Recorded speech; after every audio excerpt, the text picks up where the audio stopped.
Let's talk about closing for a minute. I all the time hear sales reps talk about this was a difficult close. It was really hard to close them. And generally what they mean is the close took a long time. Taking a long time in the close doesn't mean it's difficult. You're misunderstanding what's happening. If the close takes longer, the people you're in front of needed longer to process it to make the decision to buy. You didn't have to fill the gaps and voids with conversation. You didn't have to come up with magical words. You just needed to be patient because they were people who needed a longer period of time to go through their process to decide to buy. That doesn't mean the close is hard. It just means it takes a little longer. Learn to flip in and out of closing. Close, back to warm up. Close, back to warm up.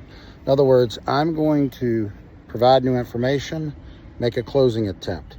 Then I'm going to go into warm up and take the pressure off. Maybe pet the dog, talk about where they took their last vacation, ask them where the longest trip they took in their RV was, something.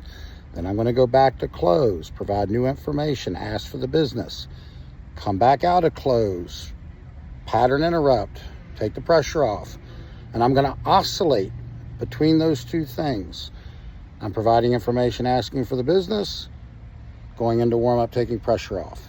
Providing information, asking for the business, going into warm up, taking the pressure off. And I will keep doing that until they disengage. I will never be the first one to get up from the table. I will use the belly button rule. Google it. You can read what that means. And watch their body language. As long as they're sitting at the table or still engaged with me, even if they get up and they're doing the dishes, I can tell if they're engaged. I'm not stopping negotiations. I'm going to continue this process of new information, ask for the close, into warm up to relieve pressure. New information, ask for the close, into warm up, relieve the pressure. And I'm going to do that until they make the decision to disengage and that they're done.